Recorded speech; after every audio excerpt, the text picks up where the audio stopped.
오늘 우리에게 주신 하나님의 말씀 창세기 47장 27절로 31절 말씀입니다. 생명의 샘가 5월 27일 화요일 말씀 조상의 묘지에 장사하라 함께 읽겠습니다.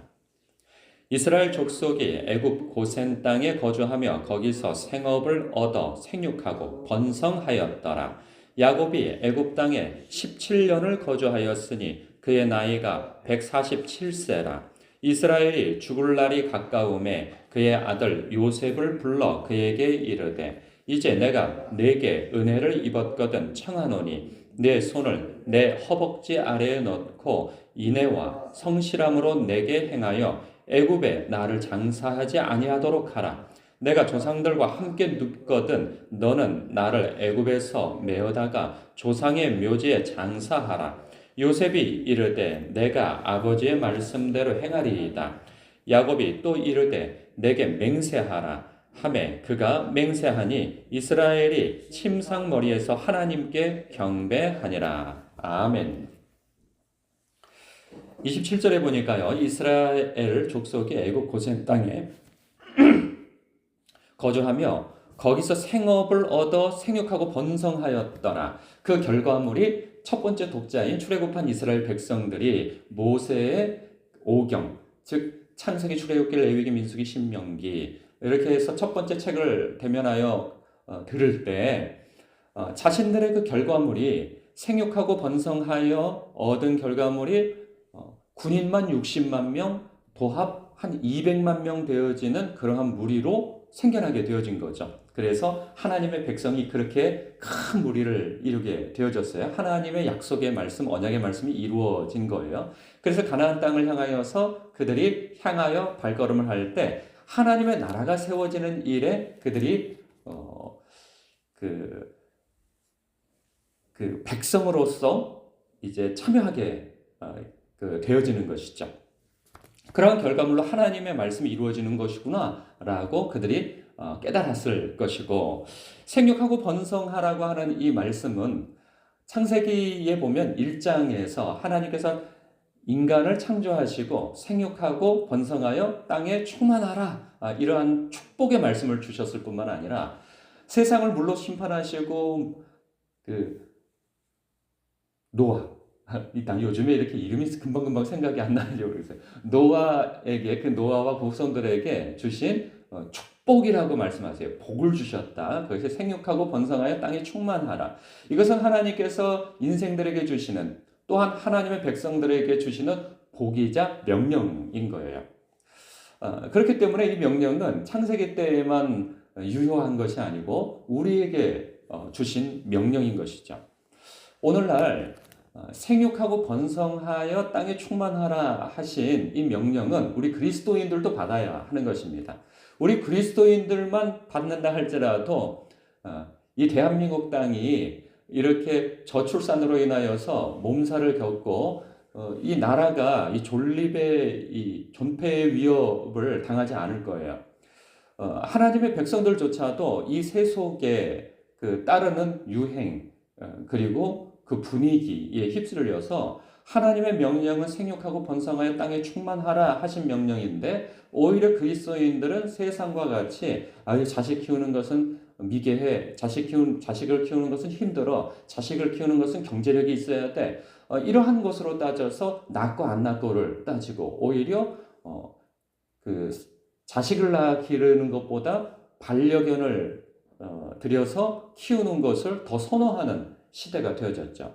얼마 전에 아이들이 보는 유튜브 어떤 그 영상을 하나 같이 보게 되어졌는데, 거기에서 한 청년이 실험을 하는 거예요. 하루 동안 AI가 일주일인가요? 일주일인가를 AI가 그 A와 AI 그 로봇이 있어요. 근데 로봇은 눈에 보이는 것은 아니고 립튼이라고 하는 프로그램이 있어요. 그 프로그램 속에 가상의 여인이에요. 이 여인과 데이트를 하면서 소통을 하는 거죠. 그런데 놀랍게요, 이 문자로 이렇게 나의 질문을 던지면, 이 얘기를 하면 그쪽에서 반응이 오는데 너무나도 인격적이에요, AI가. 그러니까 사람보다도 더 인격적으로 상대방을 배려하고 대화를 해 나가는데 너무나도 매력적이에요.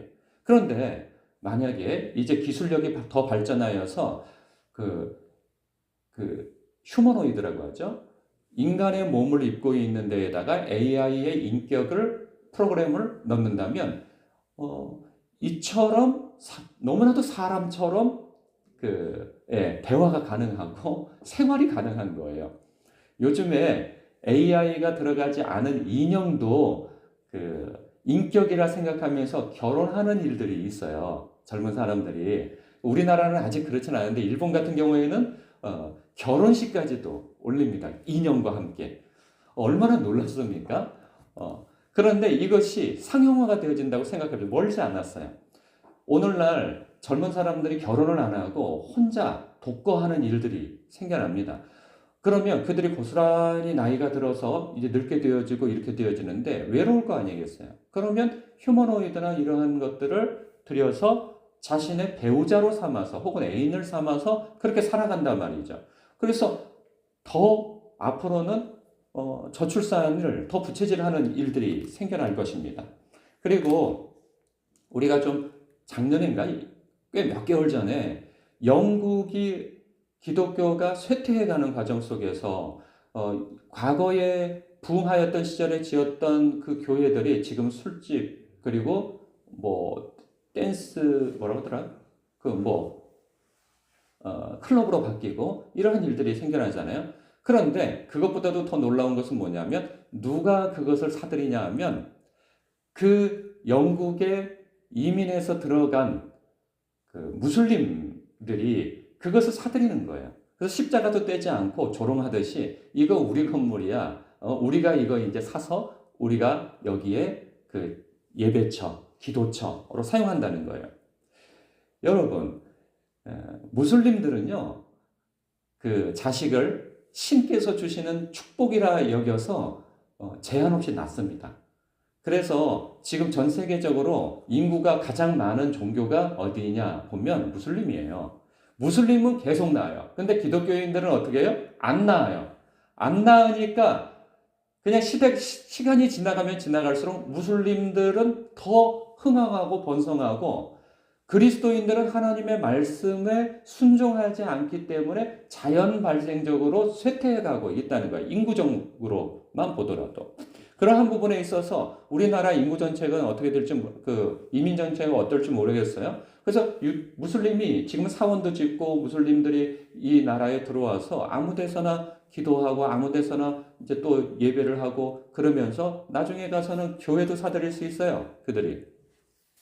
이러한 부분에 있어서 생육하고 번성하여 땅에 충만하라 하는 것은 우리 다음 세대들이 이 말씀을 순종으로 받아야 할 뿐만 아니라 명령으로 받아야 할 뿐만 아니라 부모 세대인 우리 혹은 할머니 세대인 할아버지 세대인 우리가 여러분들이 자녀들에 대하여서 다음 세대에 대하여서 기도해야 할 부분인 거예요. 말한다고 듣지 않습니다, 요즘에.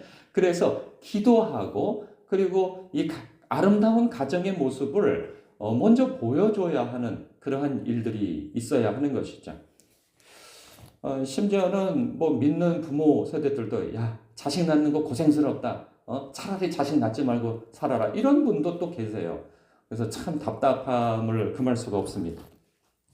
이런 부분에 있어서 우리가 여전히 오늘날에도 생육하고 번성하여 땅에 충만하라 하신 것은 하나님께서 하나님의 백성에 주시는 복일 뿐만 아니라 이것은 우리가 받아야 할 순종해야 할 말씀이라는 명령이라는 것으로 우리가 깨달아야 할 것입니다.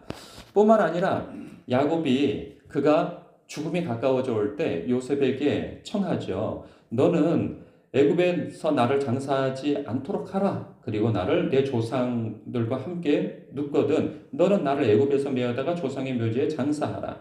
왜 이렇게 자식에게 명하는가? 하나님께서 약속하셨기 때문이에요. 그가 가나안 땅을 떠나서 애굽으로 오려고 할 때 브엘세바에서 하나님께 제사를 드리면서 제가 가야 하는 것입니까? 말아야 하는 것입니까? 라고 하나님께 기도할 때 너는 두려워하지 말고 가라 하시면서 하시는 말씀이 뭐냐? 너는 다시 돌아오게 되어질 것이다. 내가 너와 함께 있어 함께 떠날 뿐만 아니라 너와 함께 돌아오게 되어질 것이고 요셉이 너의 눈을 감겨주게 되어질 것이다. 라고 하는 약속의 말씀을 주셨다 말이죠. 이런 부분에 있어서 우리가 더 크게 확대하여서 이 말씀을 해석하기보다는 먼저는 하나님께서 야곱에게 주신 약속의 말씀이 있어요. 약속의 말씀은 하나님께서 주신 약속의 말씀은 반드시 이루어집니까? 안 이루어집니까? 이루어져요. 그런데 야곱의 태도를 우리는 봐야 하는 것입니다. 그래서 하나님께서 보여주시려고 하는 것은 무엇이냐? 하나님께서 약속하셨다 하여도 약속을 받은 자가 그 약속의 말씀을 소중히 여기고 행하려고 하는 것이 없다면 그 약속이 이루어지지 않을 수도 있는 것입니다. 그러니까 하나님께서 약속하신 말씀을 내 편에서도 그 받은 약속의 말씀에 순종하고 그 말씀이 이루어지기를 위하여서 기도하고 애써야 하는 부분이 있어야 하는 것이죠. 하나님이 약속하셨으니까 어떻게 해서든지 그 일은 이루어져 라고 수동적으로 우리가 대해야 할 것은 아니란 말이에요. 하나님께서 나에게 불같은 성령을 주실 것이다 라고 약속의 말씀을 주셨다면 그 말씀은 내게 소망으로 이루어진다면 내가 그냥 기도도 안 하고 내가 그냥 이렇게 살아가도 하나님께서 필요하시다면 언젠가는 주실 거야. 나에게 불같은 성령으로서 임하여 주실 거야. 그럴 수도 있죠. 그러나 마음과 뜻과 힘을 다하여서 하나님께서 주신 약속의 말씀을 붙들고 기도할 때 나를 간절히 찾는 자가 나를 만날 것이고 나를 사랑하는 자가 나의 사랑을 입을 것이라고 하는 주님의 약속의 말씀이 그러한 사람에게 이루어진다 하는 것이죠.